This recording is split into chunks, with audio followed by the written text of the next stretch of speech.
So, do you want to see exactly how cold it is out there? Take a look at what happened when journalist Adam Roberts threw a mug of boiling water out of his kitchen door in Chicago. Wait for it. Look at that. It hurts to breathe, it's that cold. Wow. We are joined now by Ryan Kacerik, who's from Chicago. He's been unable to leave his apartment because of the cold temperatures. Ryan, I'm sorry, first of all. It's okay. How bad is it? Thank you. It is unreal. My first experience of just stepping outside was I was blasted by this cold wind that was so severe that it almost took your breath away. It's like you can't even feel oxygen within the air. It almost suffocates you, and you could literally feel like if you have a runny nose, this is terrible weather for you because the insides of your nose instant freeze, and it is the strangest feeling I've ever felt in my life. And Ryan, we should point out that Chicago people are tough. They are used to cold winters. So Yeah. This must be, I've been in Chicago in January, it is bitter. This must be extreme. Yes. Also, the Chicago Sun-Times had put out an interesting article this morning that the Brookfield Zoo, which is a very famous zoo in Chicago, has only closed its doors 3 times in 85 years it's been open. They actually brought the polar bears indoors because they felt that the weather was too extreme, even for the polar bears. Yeah, Wow. that is extraordinary. I should just say, Ryan, we're looking at the pictures. That steam coming off Lake Michigan?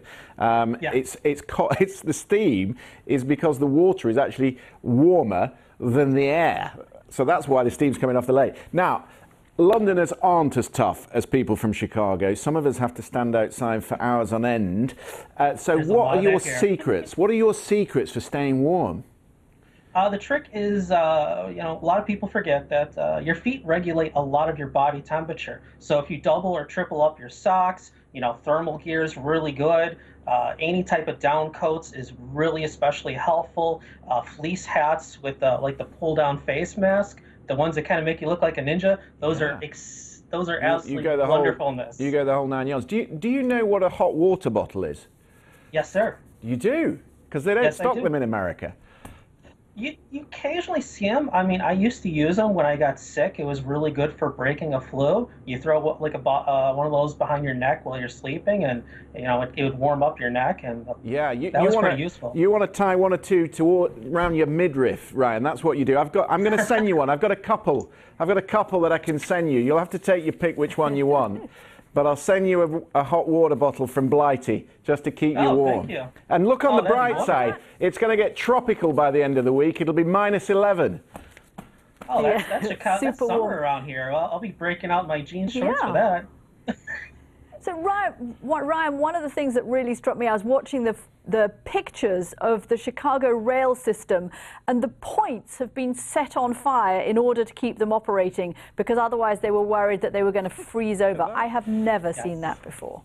Actually, as a Chicagoan, I have to admit, I have never seen that either. That's pretty rare. I mean, I know they do some pretty insane things at like O'Hare Airport, for de-icing the engines and things like that, because I know that they're having major problems with sending out flights. There's a lot of flights have been grounded, because of that. But setting the train tracks on fire, the pictures and the video for that, unreal. I've never seen anything like that. Enjoy the day off, Ryan. Stay warm. Thank you very Get the much. box sets out. I will be back bundled. Okay. Amazing. It is super cold up there. Okay, the struggle for control over Venezuela intensified today between President Nicolas Maduro and his main rival, self-declared interim leader Juan Guaido. The opposition held major protests urging the Venezuelan military to end its backing of President Maduro. Mr. Guaido claims that he is constitutionally entitled to the presidency because Maduro, he says, usurped power in a bogus election last year. Major Western and Latin democracies have now recognized Guaido's